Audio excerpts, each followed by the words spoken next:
something a little different coming at you early before the Phillies and Mets series wraps up, mostly because of my counterpart who is going on vacation, on holiday, whatever you like to call time off. So we are coming at you early, like I said, for episode number 43 of the Queen's Connection, a production of Patton Sports Creative. I am your host, Andrew Patton, joined by the abandoner, Corey. No, he's not an abandoner, not like that, but he is the co-host, Corne Hogeveen. Corne, first three games of this series with the Phillies, the Mets have taken two of three, and some pretty exciting baseball happening in Queens. 2 out of 3, I think you definitely take it against one of the better teams in baseball, and much needed, as we know. Luckily, we won that Thursday game. I think we mentioned on the podcast last week that that was a must-win game. I also think the Saturday game was kind of like a must-win game, where if you consider the guy we are facing tonight, so it's good to have those two. And at least split the series. I think you definitely take that. Obviously, you want more, but um, expecting more than a split of this series is maybe a little bit too much. So at least it makes the Mets have a lead over the Braves when we get to Atlanta. Yeah, basically yesterday's win guaranteed the fact that the Mets will at least go to Atlanta one game up on the Braves because both teams are off on Monday, and that series will not start till Tuesday. So, um, depending on tonight, it could be status quo. If the Marlins help the Mets out and the Mets do their part, then the Mets could be three up on Atlanta coming into Tuesday. Or if the Braves win and the Mets aren't able to figure out their old friend Zach Wheeler, then the Mets are going to be one game up on the Braves. But either way, the Mets will be in that third wild card spot when they take the field in Atlanta on Tuesday night. You mentioned the Thursday game. That was a 10-6 win for the Mets over the Phillies. You kind of say in your opening monologue there that we talked about the pitching progressively gets better for the Phillies as the series goes on. They had Taijuan Walker take them out on Thursday, who has not had uh, Taijuan Walker years like we've seen when he was in the orange and blue. And the Mets did beat him around a bit. This was a game where you felt pretty comfortable, but then as the game went on a little bit, mostly that seventh inning, the Phillies crept their way back into it. And then you're like, oh, well, so much for maybe not using Edwin Diaz in this game or someone like that. But the Mets did hang on. They win 10-6, as I mentioned. And Severino in this game, uh, pretty solid, as we've seen, pretty good. Unfortunately, there was just a couple things that went against him, if you'd say. But 6 innings with 3-run ball with 7 strikeouts. It's a pretty good outing there for Luis Severino. Yeah, definitely. I think he looked really good. I think the fastball, he wanted to throw it more just on the top of the zone or a little bit up, and I think he missed a couple of times, a little bit more down, which he didn't want to, which cost him. And we saw another 2-out home run against him, which we also saw in the last outing. I think overall he looks better than his numbers indicate. I think over the last two starts, he has thrown the ball well. We saw again a nasty sweeper with ton of movement. But yeah, it's a little bit of the home run ball for Severino, which got to him for the second time in a row against the Potent lineup. We have to add that the Phillies do have dangerous hitters, which isn't easy to work around. And Sevi last two outings, I think it's both times it was 6 innings, 3 runs, if I remember correct. So you take that against a very good team out of your starter. So not a good outing for Sevi, who has been a tremendous pickup for the Mets. No doubt about that. I remember when the news broke back in November, I believe, because I believe it was before the winter meetings. There was a lot of skepticism about the Severino move, but you and I liked it. Figured it's a guy, get him out of the Bronx because let's face it, despite having Garrett Cole, Luis Heel, some good starters, uh, sometimes Yankee Stadium is a place where good pitchers go to die. I mean, look at Sonny Gray as Exhibit A. He went to the Yankees, he pitched bad there, and then he got out, and he's been great. He got himself a 3 year, $75 million deal from the Cardinals. And now we're kind of seeing the same thing with Luis Severino, where he gets out of their pitching lab into the Jeremy Hefner lab and develops more of the two seamer and the sweeper. And now he's going to earn himself a nice little payday come the offseason, whether that's from the Mets or someone else is to be determined. But Severino has certainly proven the haters wrong this year, no doubt about that. And he's going to have another big start coming up pretty soon.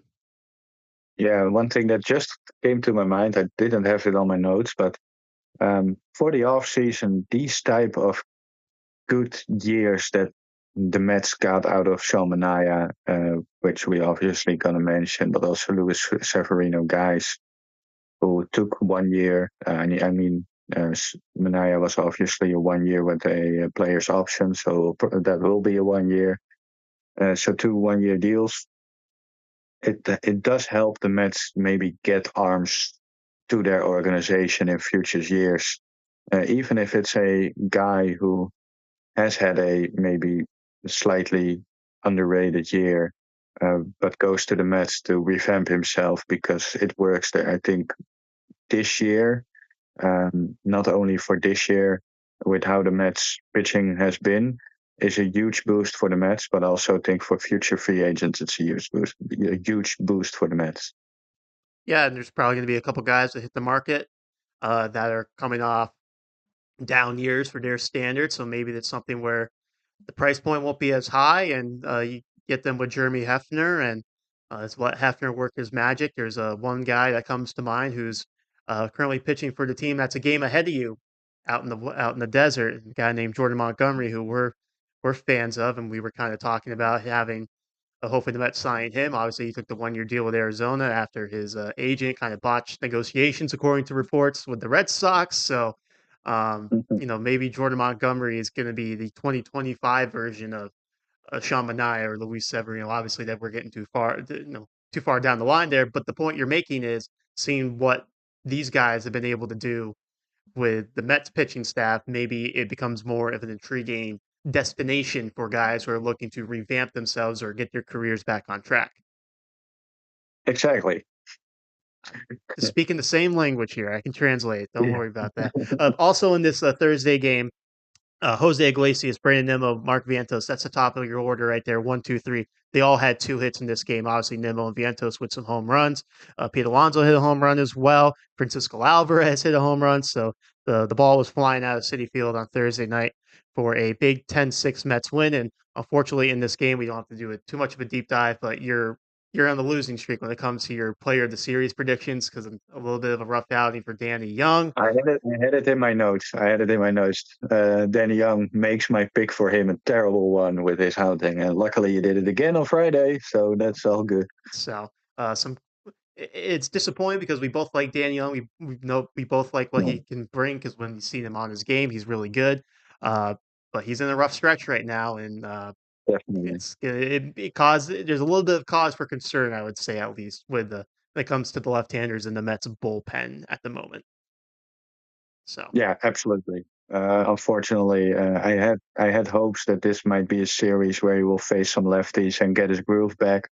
That's why I picked him. Obviously, we like we mentioned on the podcast, we are aware when players are struggling, and we try to find reasons to pick a player who is struggling. I think we both do that. I make jokes about your Peterson picks, but you have had picks where uh, you try that as well. So this is honest Corne and not making fun of you, Corne. That we both try to not do the obvious, not stating the obvious, and yeah, well, sometimes you get burned with your pick, and obviously, luckily, it didn't eventually got us losses because we won Friday, and I think it didn't really matter what Danny Young did on the Saturday game we're going into right now. So that's the most lucky thing I have to say about Danny Young's outings. well, you mentioned David Pearson there. He got the ball on Friday night, and the Mets were looking to carry that momentum from Thursday into Friday. Unfortunately, that was not the case. Although it did start out pretty well, they got 2 runs in the first inning, but The Phillies scored 12 unanswered runs for a 12-2 win. Really, the turning point of this game was, I mean, guess you could say the pitching change by Carlos Mendoza in the fourth inning when he took Peterson out after the Phillies were stringing some hits together, some well hit balls. Tried to get Ottavino in there to get the final out, and it just did not happen as soon as they would like to seen it. So that was really the turning point in the game, and the Phillies did not look back from there for a 12-2 win over the Mets. And I mentioned the pitching change there. Did you like the aggressiveness from Carlos Mendoza there? Because he kind of talked about in his press conference after the game that these are important games. You almost kind of have to manage it like it is the postseason. And he went to Ottavino just to hopefully get that one out against the right-hander. I believe it was Trey Turner, who then eventually launched one into the second deck, if I remember correctly. So he just said the move didn't work out. So did you agree with the move from the Mets skipper? Yeah, I did. I mean, results. It turned out to be a move that you hopefully that the Mets didn't make, but yeah, you never know that. That's why they play the games. That's why it's not on paper. But I thought Peterson unfortunately was extremely hittable in this outing. The hits weren't cheap. I think he had like 3 or 4 hits that were hit over 100 miles an hour against him, if I remember correctly. Um, and he was in trouble all day. I think if you notice that in this type of moment where he had a rested bullpen, but it's also every game matters. At that point, I noticed that David Peterson just didn't have it, and the Phillies were completely on him. And we mentioned in the last podcast that facing this lineup for a second time is tough. We hoped that we had that more on the Sanchez side, but it eventually turned out that it was more for the Phillies against Peterson. And so I don't necessarily blame Peterson for that. I think it's a tough lineup to face twice in a row. And the Phillies were just hitting him extremely hard, which at that point thought, right now you need to stop it. And you need to stop it with your bullpen because Peterson just wasn't able to do. It was like Mendoza meant. That's also what I wrote down on my notes. Um, it's a playoff type move, and um, so yeah, I even though it didn't work out, I thought it was the right move.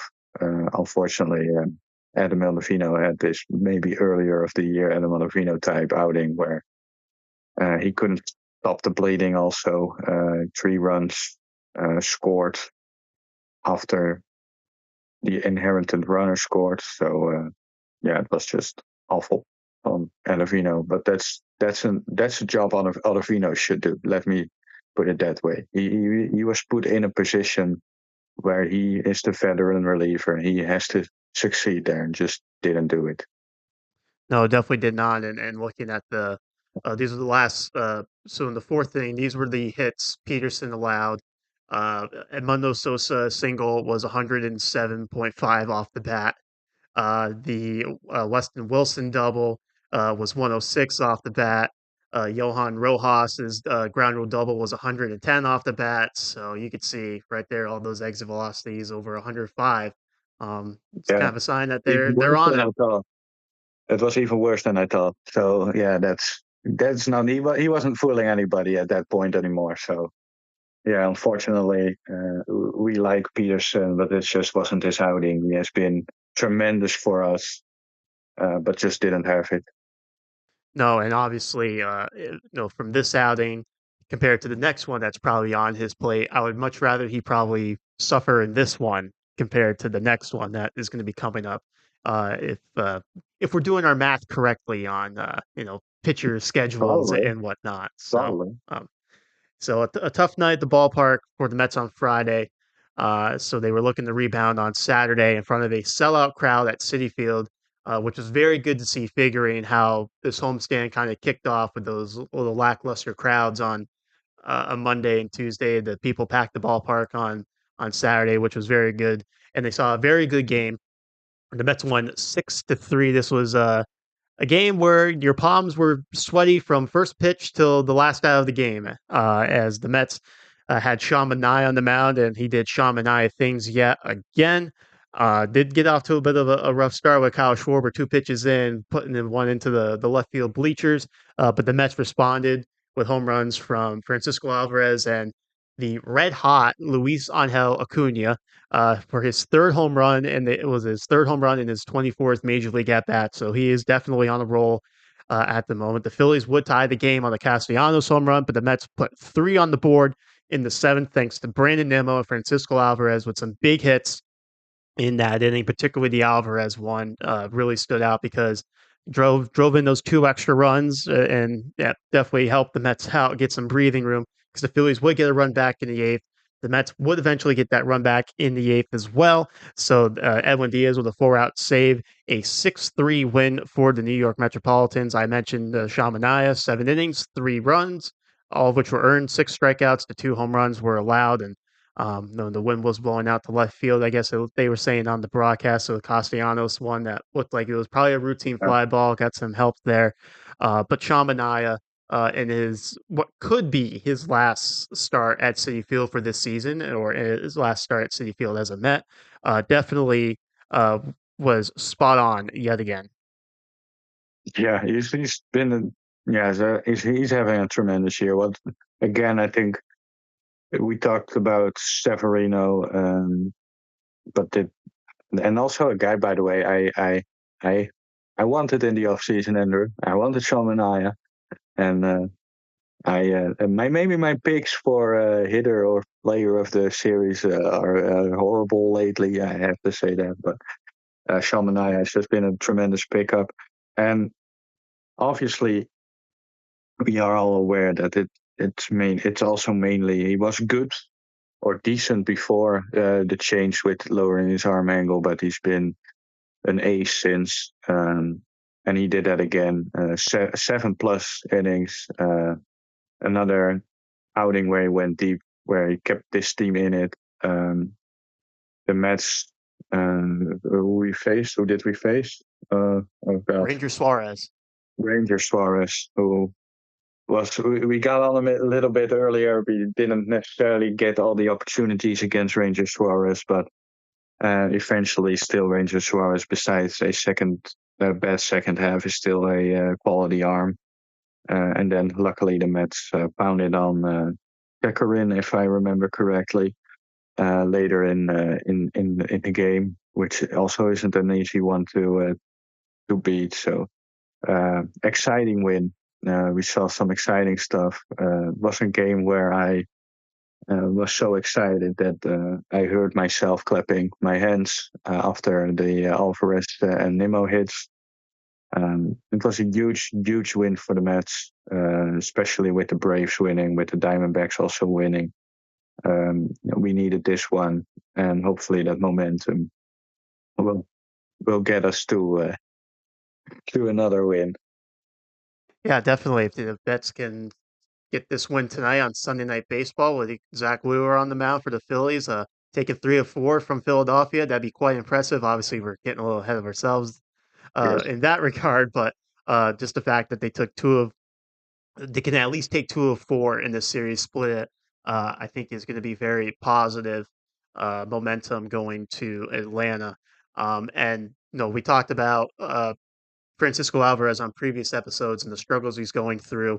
And you talked about, well, maybe they're going to have to start playing Luis Torrens a little bit more often just because if they're going to give you the same production offensively, Torrens might have the advantage defensively. You might have to value that kind of like they did back in 2019 when they were on a similar kind of run. They played Tomas Nido a lot instead of Wilson Ramos Ramos? at times. Yeah, and obviously the same thing in 22. They played Tomas Nido over James McCann. I remember particularly the 2019 one because we were kind of clamoring for more Wilson Ramos because he was the better offensive player, but there were some pitchers that were saying they wanted to throw to Tomas Nido more. So that kind of put the then manager Mickey Callaway in a difficult position. But now with the way that Francisco Alvarez is swinging the bat, he's not putting his manager in a difficult position to pencil him in the lineup every day. Torrens did get a start on Friday, but just to give Alvarez a breather because Alvarez is going to probably be in the lineup tonight against Zach Wheeler. He's probably going to be in the lineup all 3 days in Atlanta, figuring Monday's an off day. So they're going to ride this hot Francisco Alvarez through the rest of the season, most likely. Yeah, what a time to figure it out. He was in a major struggle, I would say, after his decent return of the IL. Um, he just wasn't good.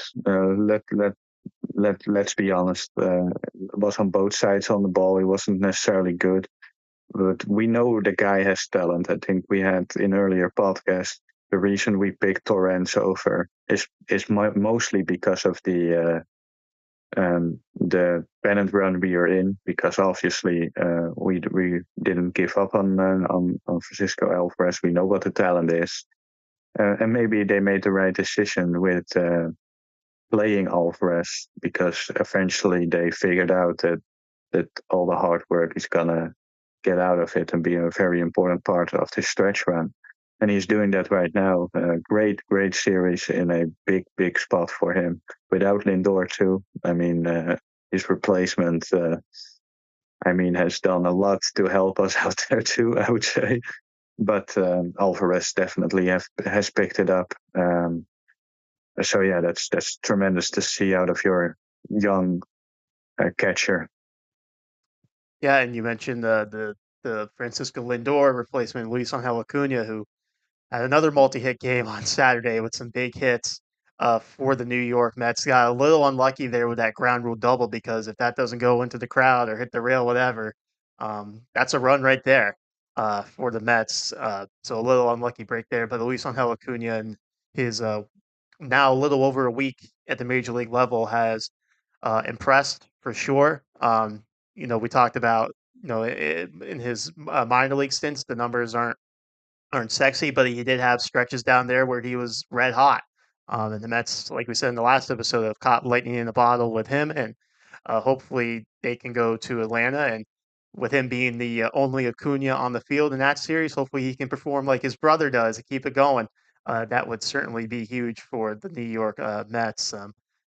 We talk about some guys who are red hot. We do have to, because it's that time of the year. Then Carlos Mendoza said Saturday before the game that he's got to play the hot hands. He's got to play the guys that are performing, and that means JD Martinez on the bench, like he was on Saturday, and you have to wonder what's it going to be going forward. I was a little surprised to see him out of the lineup just because of where the Mets are at with Lindor and not being in there, and with a lefty on the mound and whatnot. I thought they would give him another chance, but they didn't. The DH Marte, they got Tyrone Taylor and Bader in there for their defense, and Tyrone Taylor. We talk about guys swinging a hot bat. He's certainly swinging a hot bat as well.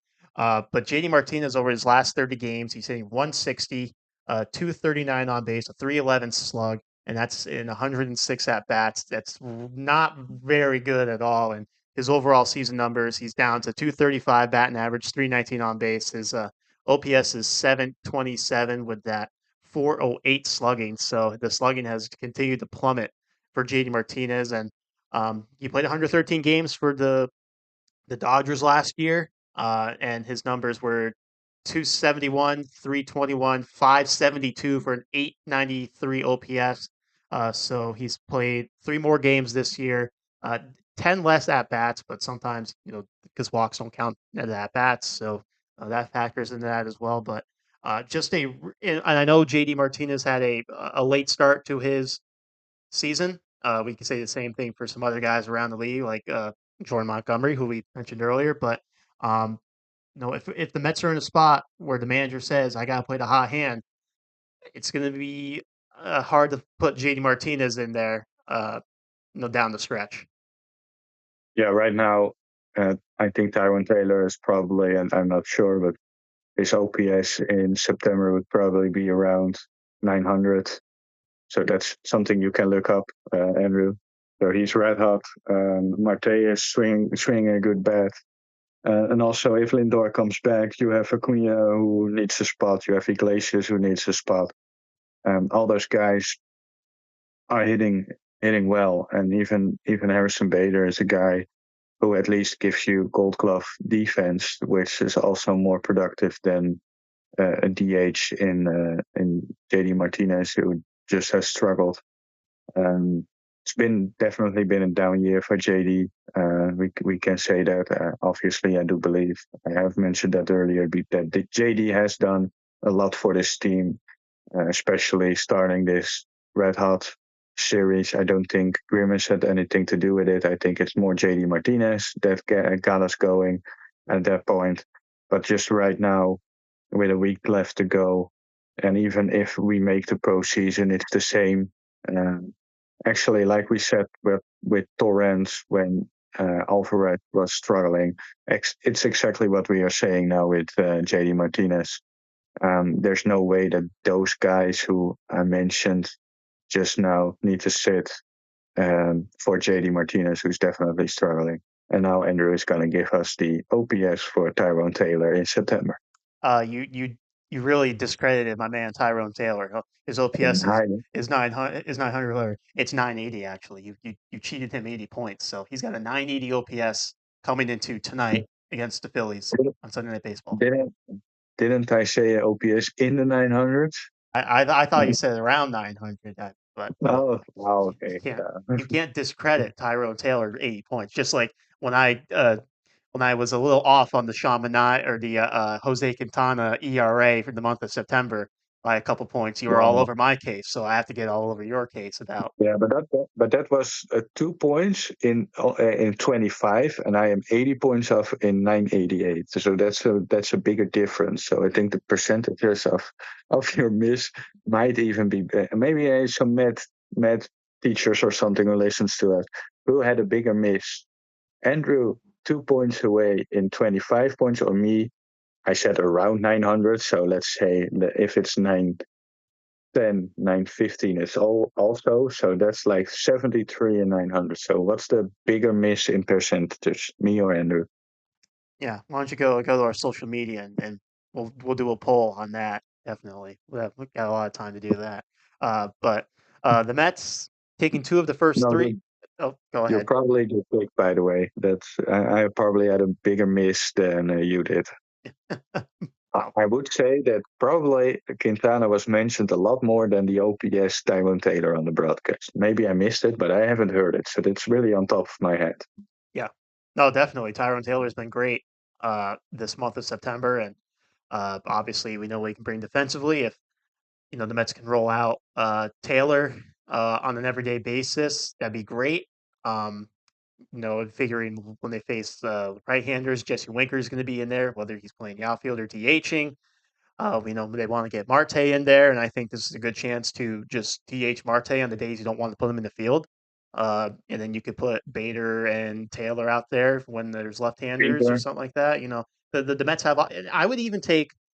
Obviously, they want Francisco Lindor to play the field. I think that's what they're working towards. But if they get to a point with Lindor, and we'll talk about the update they gave on Lindor, if he's just at a point where he's like, I feel good swinging a bat, I would just DH Lindor too, just to get him in there. sure, Acuna's proven he can hold shortstop fine, and obviously Iglesias can do it too. He's been great at second base. So if Lindor is just healthy enough to DH, you got to take that and run with it. And then obviously if he can get back into the field, that's great too. But any way you can get Lindor in the lineup, whether it's he's actually playing the field or he's DHing, the Mets just need to pounce on that if he's healthy enough to do that. 100%. I think they will, by the way.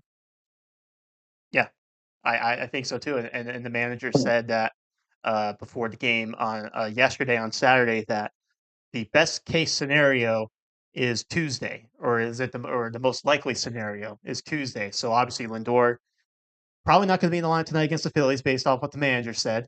Uh, but if the Mets can get him back in that Atlanta series, and it's going to be a question of how well is he going to look, how well is he going to play, that's still to be determined. But just getting him in there, uh, I think will definitely give the team a spark, give them some confidence, make them feel good. Not that they're not confident already, but just It helps. getting him back in the lineup is just so huge for the team in the most important series of the season.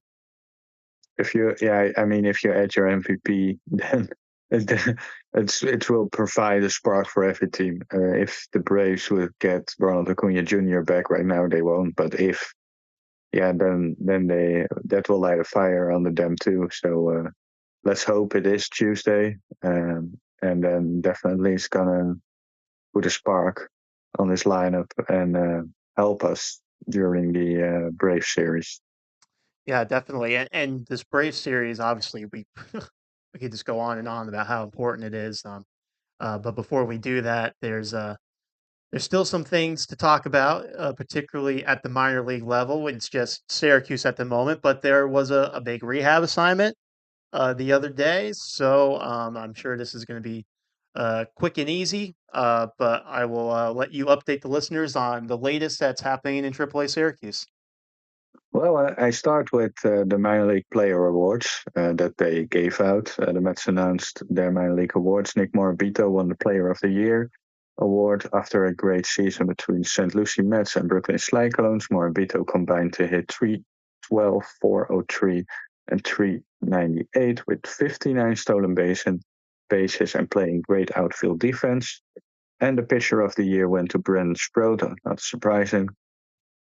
Sprout went from Brooklyn to Syracuse in the season. He has struggled in Syracuse, but still pitched to a combined 3.40 ERA over 116 and a third innings. Over that span, he had 131 strikeouts with a whip of 1.10. So congrats to both of those guys. So Syracuse, Thursday, Syracuse lost 7-3 after Brandon Sprout. Aforementioned Brandon Sprout went just two, allowing 3 runs to earned. Yomer Sanchez had himself a day going 2 for 3 with a triple RBI and a steal of home. Jett Williams went 1 for 3 with a double, or a run, stolen base, and 2 walks in the loss. Friday, it was the Drew Gilbert day. He had himself a day in a 12-5 win. He went 3 for 4 with a home run and 5 RBIs. Pablo Reyes and DJ Stewart also homered. Brad Beatty drove in a run playing third base after the quick return from injury. Dominic Hemmel had his second straight good outing, allowing just 2 runs over 5. He did allow 4 hits and 4 walks and struck out 4.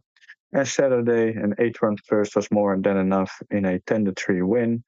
Chad Williams went 2 for 4 with a double, 3 runs scored, and a walk. Drew Gilbert homered again, driving in 3. Senga, that was the rehabber I don't know the word. Alluded Senga to. pitched, yes, thank you. Senga pitched the rehab inning, striking out 2 and with a walk. And Tidwell got the win going 6 innings, allowing just 2 runs on 3 hits, but most importantly, no walks and 10 strikeouts.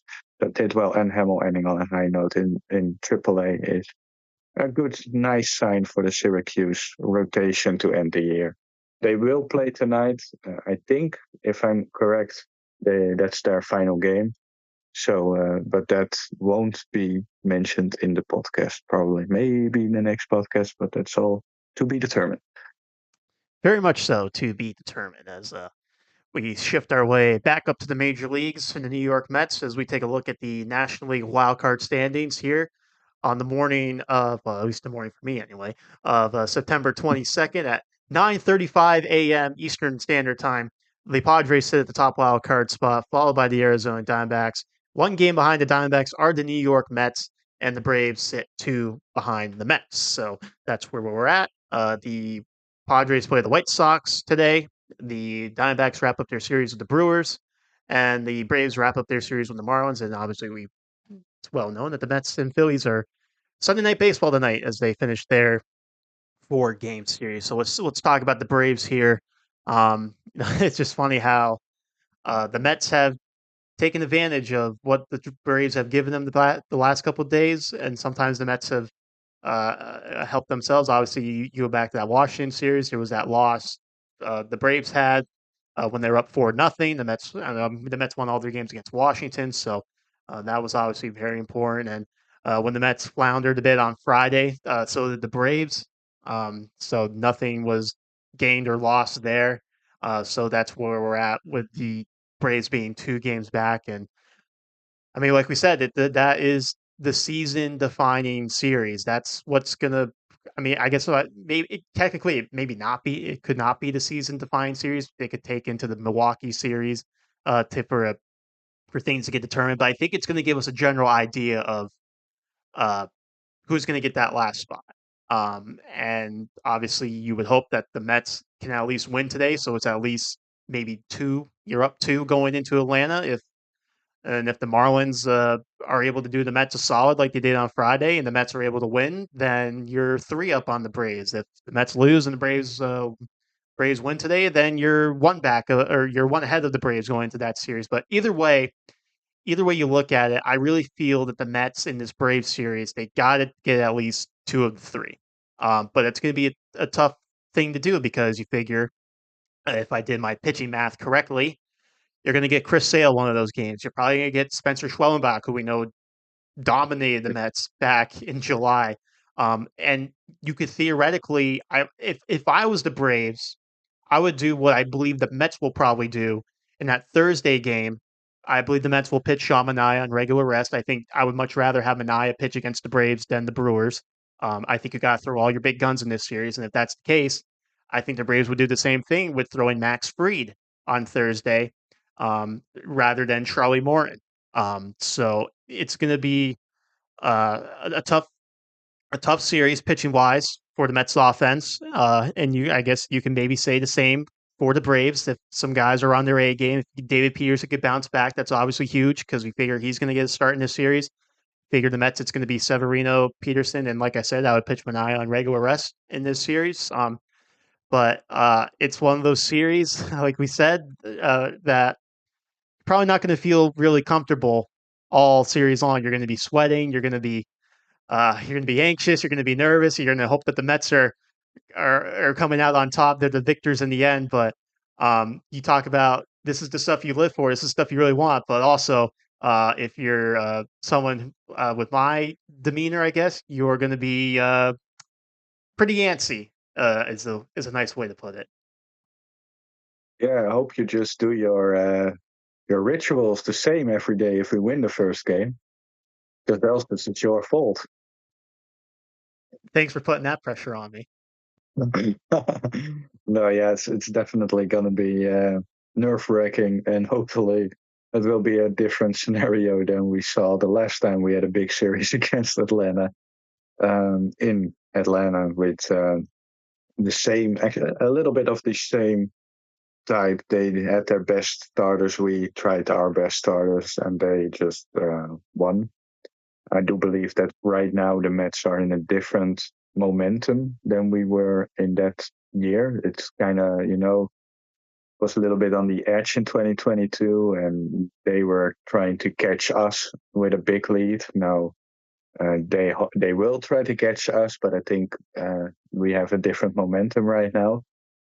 So yeah, it's what you want to play for, but that's the same with the playoffs. If we make the playoffs, we also know that's going to be nerve wracking. Uh, yeah, first of all, if you start the year, you want to be there, and then when it happens, you are or very happy or very mad. It's not an in between, and that's this series too. Yeah, no question about that. And I like the comparison to 2022 because it pretty much is. I don't want to say it's exactly the same, but it's kind of the same in those regards. At least with 2022, the loser of that series, they were still going to make the Yeah, playoffs. It was just a true. matter of who was going to get the division or whatnot. This one, it's if you're the loser, you're probably out. And Yeah, we know Atlanta has been a house of horrors a bit for the Mets in their history since they've opened up that ballpark. Um, and these are two different teams compared to 2022. Some guys are hurt. Some guys have had roster overhauls, particularly more on the Mets side of that equation. But um, yeah, it's going to be an interesting 3 days down in Atlanta, and hopefully the Mets can get a win tonight against the Phillies, so they can at least have that under their belt, where they at least go into that two up. Because I feel like that puts even more pressure on the Braves compared to just one game. Um, and and definitely. uh, and also a factor in this too is whoever takes two of three, uh, they get the That's the tiebreaker. time. So that's even more imperative to get the two of three. So if they, Also, like last time, we had to win one mm, then to get the yeah, tiebreaker, and we couldn't. yep, So that eventually turned out to be the difference. Obviously, the Braves. add some, celebrating lineups out there. So you never know if that eventually was the difference. But the Mets did sweep the Nationals that series after, which turned out that that was the difference, is the tiebreaker. So it could be huge. So it would be helpful if we win two. I think if we win 2 out of 3, it's obviously not a full luck to make it, but I think we are in a really, really good spot then. Yeah, and after that, we were talking before, the Mets get the Brewers, who have struggled a little bit lately since they clinched their division. Uh, haven't had much help against the Diamondbacks. And the Braves go to play the Royals, who are in there as of right now, an interesting race in the American League wild card. I know the National League wild card is probably getting a little bit more of the headlines just because of the more major market teams involved, that the Mets and the Braves, compared to in the AL where it's the Twins and the Tigers and stuff like that, where the markets aren't as big. But that's an interesting race too. So maybe there's a little bit of an advantage there, where the Braves are playing a team that's still fighting for something, and maybe the Mets are playing a team in Milwaukee that, in all likelihood, as of this morning, they're either four back of the Phillies for that second spot in the National League. So they have some work to do if they want to get that. But um, there could be maybe an advantage there for the Mets. Who knows? You don't like saying stuff like that because it's kind of tempting the baseball gods, if you will. But all these teams are still playing as well. They're playing. They're trying to win. Yeah, we'll see how things shake out here in this final week of the season. Very nerve wracking last week of the season for the Mets, and more particularly us, the fans of the team. But let's go to the player of the series predictions. I am almost scared to ask you yours because I don't want you to jinx anyone in the most important series of the season. But we are a pitching podcast, so I get to go first. Um, and obviously nothing's been confirmed with starters and whatnot, but we're just doing the math based on last outings and time off and whatnot. So I believe Luis Severino gets a start in this series. He might even open up the series on Tuesday. And I'm going to go with Severino to hopefully give him a good outing on Tuesday. Maybe hopefully set the tone for the series. And yeah, let's go with Severino to pitch, hopefully pitch have a good ball game against the Atlanta Braves. Oh, good pick. I'm going tough, tough, tough. Pick someone who's at least Um, struggling. So if they struggle, then it's like, okay, they were already struggling. good job. Well, then there's one obvious choice, but I'm not going to pick him. I did that last time, and it didn't work. So um, I'm going with Harrison Bader, guy who has had his moments, but has been clutch, has had some big hits over the year. Um, it's a bit of an exciting spark plug type of ball player who, and his energy we could definitely use in this last week. So I'm not picking Acuna because hey, if he struggled, it's my fault. So that's what it was. That was the pick with which I would have went before you said this, but I know you well enough that you will blame it on me if Acuna struggles in the Brave land. Then Yeah, you know me so well. And, it's in the Bader one I can live with because if we're kind of used to Bader taking overs, but if he at least plays solid defense, then um, so exactly. yeah, hopefully, if you picked Tyrone Taylor, I probably would have shed a tear. Be like, oh, why you gotta do that to my man Tyrone? Oh, now you're declared Tyrone also as your man, so Hey, that's the who fourth who guy we who can who? add. I remember when the trade went down the offseason for Adrian Hauser and Tyrone Taylor, for Coleman Crow, I believe. Right? Was it? Yeah, Yep. That I said I was probably more excited about Tyrone Taylor than Adrian Hauser, and I believe I said that Tyrone Taylor is kind of like a poor man's Hunter Renfro. From yeah. and Not the first time you compare someone to Hunter Renfro. I do like Hunter. Tyrone Taylor doesn't have the power of Hunter Renfro, Andrew. We know that now. No, but very similar. And I think Tyrone Taylor is a way better defender as well. I think Renfro is fine, but Renfro is not a center fielder. No, definitely not. And I didn't think much of. I don't want to say I didn't think much of Taylor as a center fielder. I just assumed because he just played mostly right field, left field for Milwaukee when you're looking up his stats, particularly more right field. So I was thinking more of that line of a corner outfielder. Mm. But the Yeah, ability that he's shown to handle center field and uh, play extremely well there is obviously beneficial for the Mets, not just for this year, but for the years to come because he is under team control for a few more years. So credit to David I love. Stearns yet again. Yes, I love that trade also because we got Taylor, who I saw as a good fourth outfielder, and obviously I thought that Hauser was a little bit of an underrated innings guy, which you can use in any rotation as the fifth guy.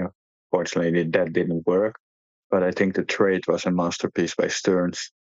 And eventually, I think this trade still is a masterpiece by Stearns, even without having a successful year out of Adrian Hauser. Um, I think Hauser was getting the highlights because he's a starter, but I think this trade was more for getting a guy like Tyrone Taylor and adding a fill a how you say that, for 1 year guy, a guy who was Like kind of plug a hole or yeah, just to fill in exactly, or fill in. Yeah, yeah. no, Hauser was never gonna be a ace or anything like that, but he was a fill in, a placeholder. That's the word I was Mhm. looking for. A placeholder for when hopefully our pitchers would come in the next year. Obviously, with how some pitchers have worked in AAA, that's maybe a little bit further around. But um, so yeah, that was a tremendous trade by Stearns. A trade that didn't maybe get a lot of highlights, and even early in the season, I think got a lot of hate. I also think that the return that the Mets gave up was fairly light. We don't know how he will going to turn out. I know with the Brewers, he's probably going to be a pretty decent arm because they always seem to find a way. But I think for the Mets and what their organization has pitching wise, you make the trade 100 times out of 100. I think so too, and I think this is a great spot because now we're just rambling about Tyrone Taylor and whatnot. I think that's kind of a sign that it might be time to wrap up the show. We thank you for joining us, sir, and have a nice little break in the action. I guess I know you're going to be following along. Hopefully, Watching as much as I can. Hopefully, I can watch. That's the main point. If I can watch, I will definitely watch, just on a different time than I'm used to. yes, 12 hours ahead of us. So the 7:20 p.m. start time is 7:20 a.m. for you. So That was perfectly. it would be be a great way to a great thing to eat breakfast and watch the ball game and all that good stuff. So enjoy your time off. Hopefully, we can connect and we can get an episode out there before the Brewer series. But we'll figure that stuff out. So enjoy your time off, sir, and have a good fun time. Thank you, man. You too. Hopefully, then we both have a good time. Which you're anxious. You're already being anxious for next week's series. So if you have a good time, that means that I have a good time baseball wise as well. Yes, they talk about happy Jeff is good Jeff. So happy Andrew is good Andrew. So with that being said, this has been episode number 43 of the Queen's Connection, a production of Pat and Sports Creative. Make sure to follow us on social media. Just search the Queen's Connection. We'll pop right up, I'm sure about that. And also make sure to like and subscribe wherever you listen on Spotify or YouTube. Thank you for listening. Hopefully you enjoy this next 3-game series with the Atlanta Braves, as well as tonight's Sunday night baseball game against the Phillies.